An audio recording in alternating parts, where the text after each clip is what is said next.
بسم الله الرحمن الرحیم. رسول الله صلی الله علیه وسلم خوب ولیده چې موږ ځو مکې ته او عمره کوو او صحابه ته یې ویلې نو صحابه راجمع کړل تقریبا 1400 او بعض روایتونو مخې 1500 کسان هغوی را روان شو او هغوی سره تورې چې وې په تیږو کې ایښې وې یعنې د جنګ په نیت باندې نه راغلي او راغله چې کله دې موقع ته راورسېدل قریش خبر شو قریش خبر شو هغوی حیران شو چې دا که موږ دې ته اجازه ورکوو راشي دا خو یو طاقت د عمل کېږي نو په ما خاطر دوی ته نفر راولېږي چې تاسو بنده راځئ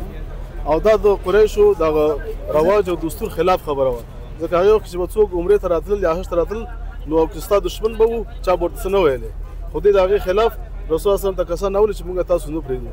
نو هماغه چې بیا دوی سره عثمان د هوی ورته ورولېږه چې دوی سره خبره وکړي هغه عثمان د هوی ته لږ ایثار شو او داسې اوازه هم ګډه شوه چې عثمان د هوی دوی شهید کړی دی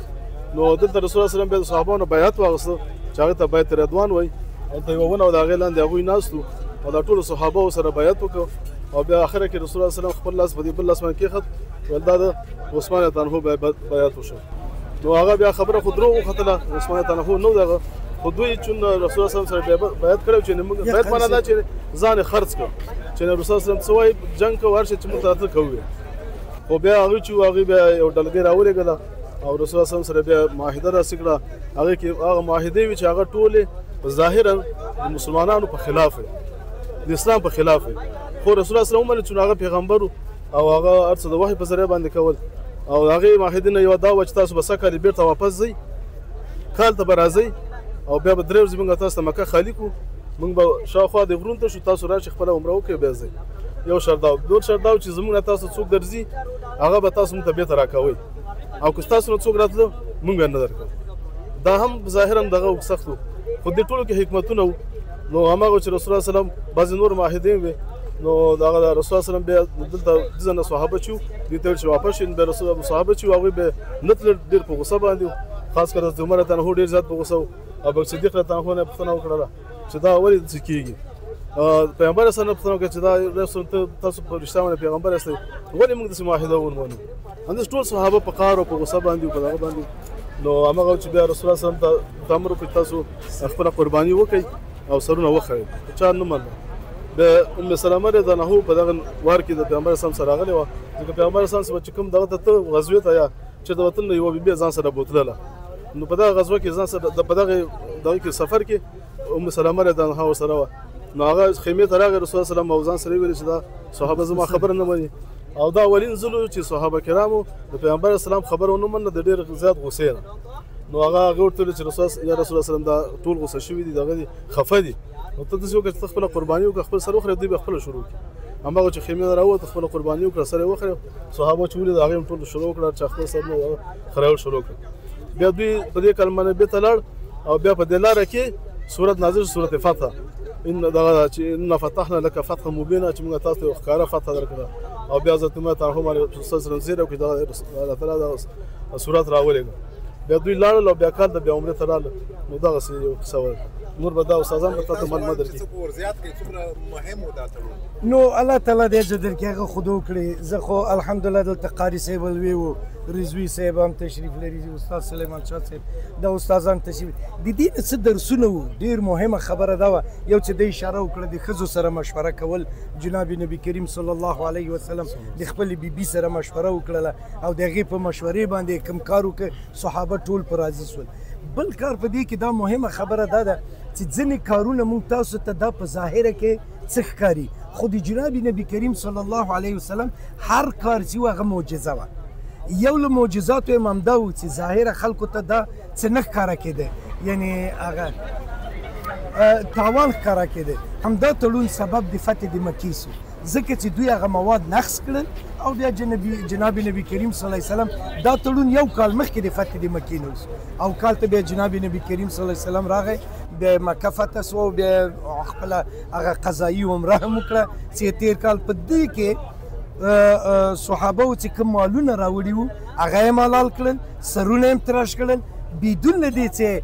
طواف وکړي بدون له دې چې مکه په سترګو وویني ټول د مکې صدقې همدلته وکړلې نو دې کې ډېر درسونه نغښتي دي بسم الله الرحمن الرحیم د این معاهده واقعا درس های بزرگی نهفته بود و ببینین وقتی که رسول الله صلی الله علیه وسلم معاهده را قبول میکنه و در معاهده میگه نوشته کنین که بسم الله الرحمن الرحیم، طرف مقابل میگه اگه ما به رحمان عقیده می داشتیم پس تو را از خانه و کاشانیت نمی کشیدیم، تو امروز مجبور به ترک مکه نمی شدی، ما ای را قبول نداریم. اما برای کاتب وقتی که رسول الله صلی الله علیه و میگه که نوشته که میگه من چطور میتونم که بسم چیز خب به هر حال ولی رسول الله صلی الله علیه و میگه نه نوشته کن. در ظاهرش کلش به نقص مسلمان ها بود، ظاهری از این مایده تمام مادایش، یا مثلا در آخر میگه نوشته که این مایده بین قریش و محمد رسول الله، میگه ما تو را رسول الله قبول میکردیم، ما تو را از اینجا مجبور به هجرت میکردیم. حضرت علی صاحب میگه که امور نام مرا خط بزن، اون میگه من چطور میتونم که نام بهترین عالم ما خط بزنم؟ میگه خیلی به من نشان بده کجاست، امور برش نشان خود مبارک او را خط میزنه. میگه درست است. یعنی در ظاهر اما بر ما درس چیز که باید از رهبر و لیدر باید به هر حالتش ولو که ظاهرا به نقص رعیت معلوم شد باید متابعت شد، چرا او خیر بود، او سبب شد که این معاهده را اونا نقض کنن، او سبب شد که بالاخره فتح مکه صورت بگیره، او سبب شد که یک زمان بسیار طولانی فرصت دعوت پیدا شود برای رسول الله صلی الله علیه و سلم و اصحابش. بنان ما در منطقه که هستیم فعلا این را به نام شمیسی میگن، سابقی به نام حدیبیه بود. در سال دوم هجرت این واقعه صورت گرفته و یک درس بزرگ دیگه که فراموش ما نشه که علیه اسلام زیاد تبلیغ میشه که گویا حقوق زن پامال است و به زن ارزش نمیده. ببینین رسول اکرم صلی الله علیه و سلم با وصفی که پیغمبر بود او با خانم های خود مشوره میکنه. وقتی که 3 دفعه صحابه را میگه که معاهده امضا شد خلاص برین سرایتان بتراشین قربانیایتان بکنین، یعنی که عمره دیگه نیست، چرا در معاهده نوشته شد که سال آینده میتونین برین ولی امسال پس برگردین. صحابه به خاطر که ظاهر ازی به نقصشان معلومه هیچ کس گپ نمیزنه، چپ خاموش است از قهر و غصه. ولی رسول الله صلی الله علیه و وقتی که به خیمه خود داخل میشه بسیار پیشانی مبارک ترش میباش. ام سلمه میگه چرا یا رسول الله صلی الله علیه و سلم چرا جگرخون هستی؟ میگه این چی رقم امت است که من چند دفعه گفتم اینا، او به خاطر او خود بسیار زن زیرک میگه اگر تو اینا پس دوباره بگوی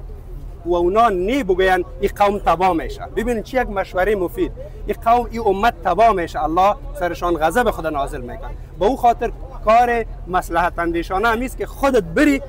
سر تراش کنی و قربانی، اونا چی میکنن؟ بدون شک از تو پیروی میکنن. سبحان الله. و ما شما در صفا و مروه دیدیم که در اونجا بیبی هاجر یک زن است با تلاش آب به خاطر فرزند معصوم و طفلک خوردش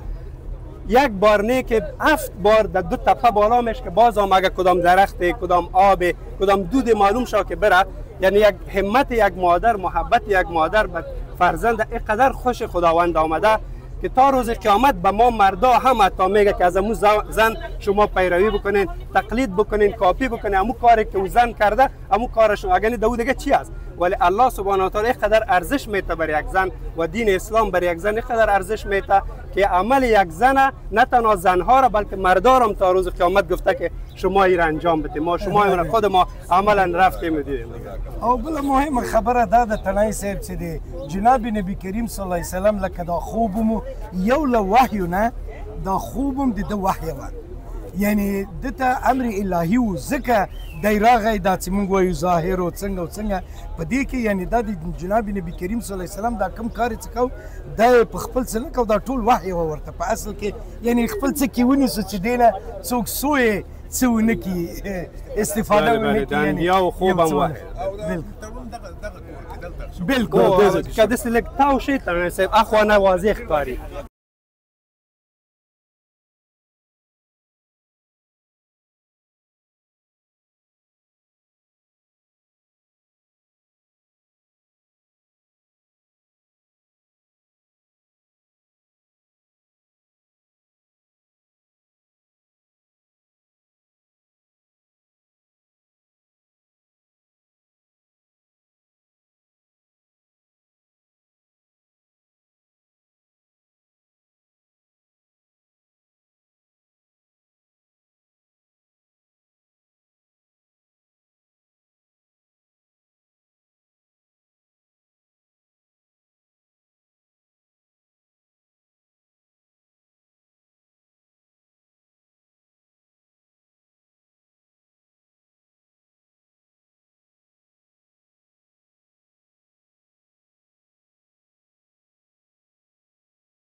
نو دوستانو دا د حدیبه د تړون سیمه ده او دا هماغه کور چې اوس مو دروښوده اوس ورزو له خیره د طایف خواته او نور نقلونه به له هغه ځایه واورئ مننه